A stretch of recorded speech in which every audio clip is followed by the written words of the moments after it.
The air was heavy with tension on April 14, 1984, as Detective Gary Grieve walked into the Los Angeles Police Department's briefing room.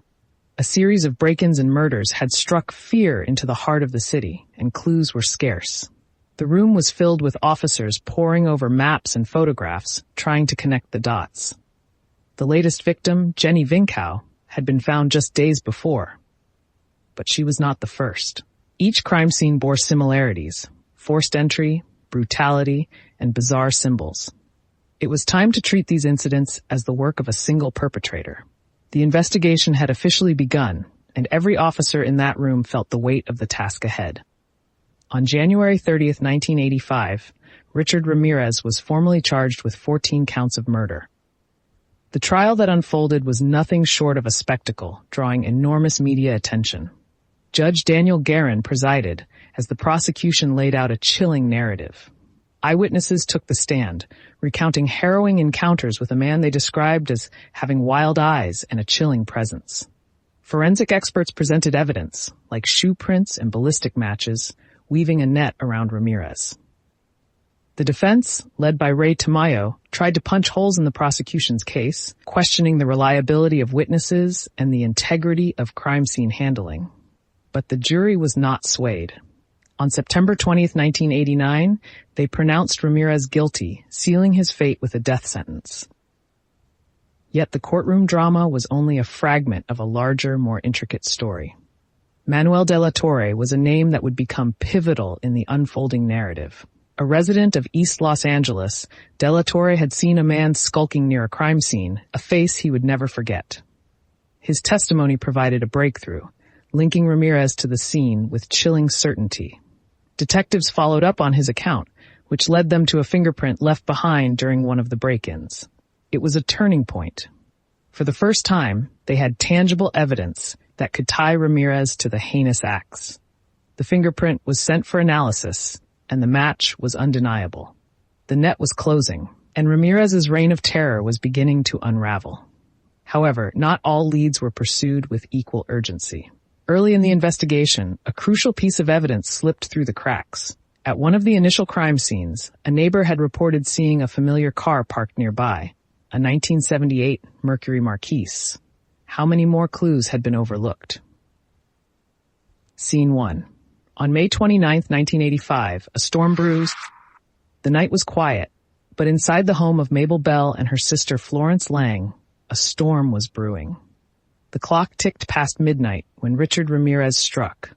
The brutal home invasion left both women dead, marking a grim escalation in his spree. Their deaths were discovered the next day, sending shockwaves through the community. Investigators, already on edge, faced a new challenge. The crime scene bore Ramirez's now familiar marks: a forced entry, senseless violence, and no clear motive beyond chaos. This attack, more vicious than before, hinted at a growing confidence in the killer. It was a calling card that left detectives grasping for answers. The media frenzy intensified, painting Ramirez as a phantom terrorizing the city. But the police were still one step behind. Scene 2. What Night Stalker hid. The series Night Stalker offered glimpses of Ramirez's attacks, but behind the dramatization lay a more chilling truth. The real Richard Ramirez was a shapeshifter, using deception as his weapon. On July 7, 1985, he approached a victim under the guise of a policeman.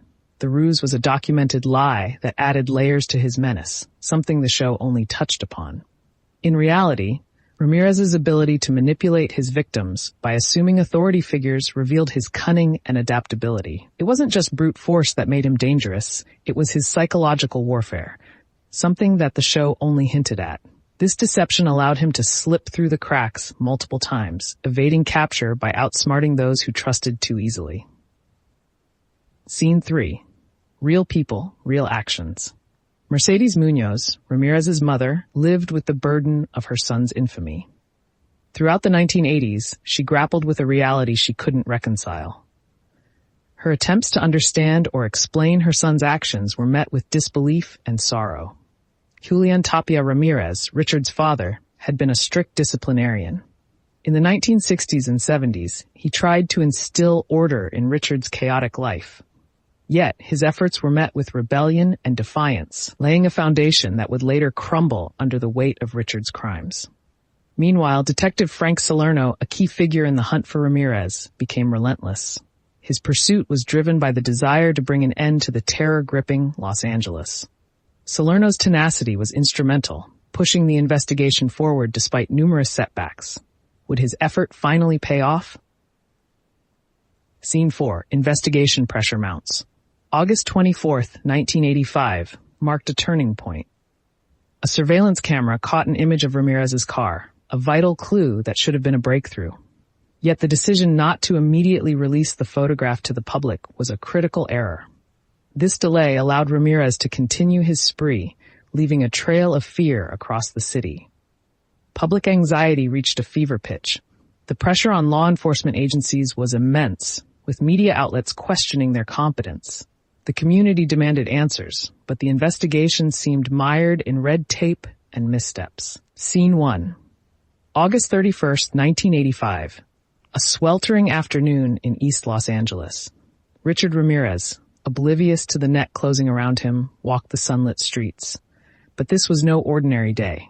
A sharp-eyed resident, recognizing the infamous face from the news, called out.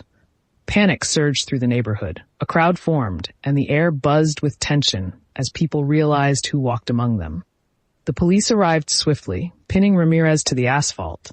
His reign of terror had ended not with a whimper, but with the roar of a community fed up with fear. Scene 2. The confession. Sitting in a dimly lit interrogation room, Richard Ramirez faced the detectives. The veneer of invincibility was gone. A silence hung in the air. Before he broke it with a chilling admission, "I am the Night Stalker." It was a confession that echoed through the precinct, confirming what investigators dreaded. His words were devoid of remorse, but they revealed a crucial insight. Ramirez had embraced his monstrous identity. It was a revelation that left even the most seasoned detectives in stunned silence, a moment where myth met reality. Scene 3. The courtroom revelations. The trial of Richard Ramirez was a spectacle of its own. The courtroom, packed to the rafters, buzzed with anticipation. A key moment came when a surviving victim took the stand. Her testimony was a harrowing account that painted a vivid picture of terror.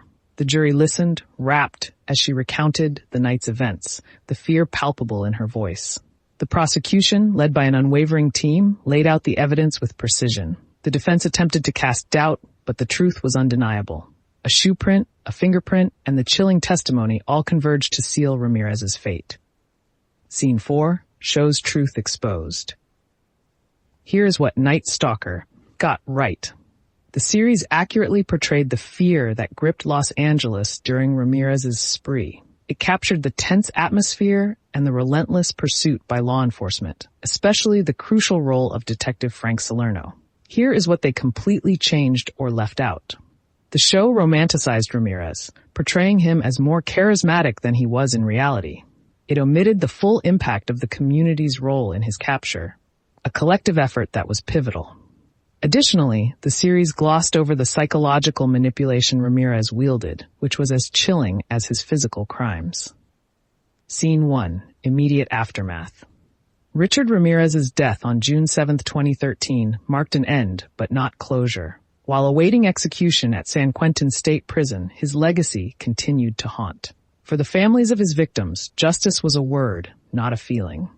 Detectives like Frank Salerno, who had spent years chasing shadows, found little solace in the verdict.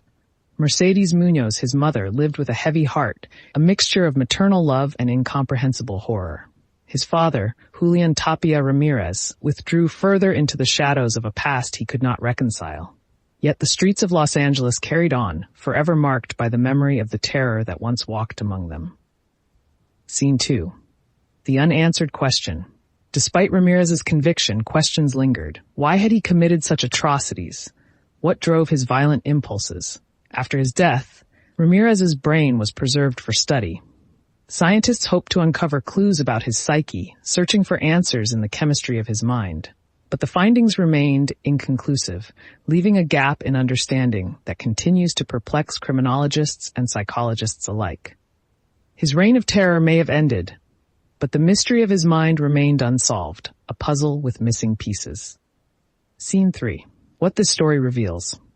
Richard Ramirez's story is a chilling reminder of society's vulnerabilities. It exposes the thin line between order and chaos, between the visible world and the hidden horrors lurking beneath. His ability to slip through the cracks highlighted flaws in the system, revealing a need for vigilance and reform. What might prevent the next nightmare from emerging?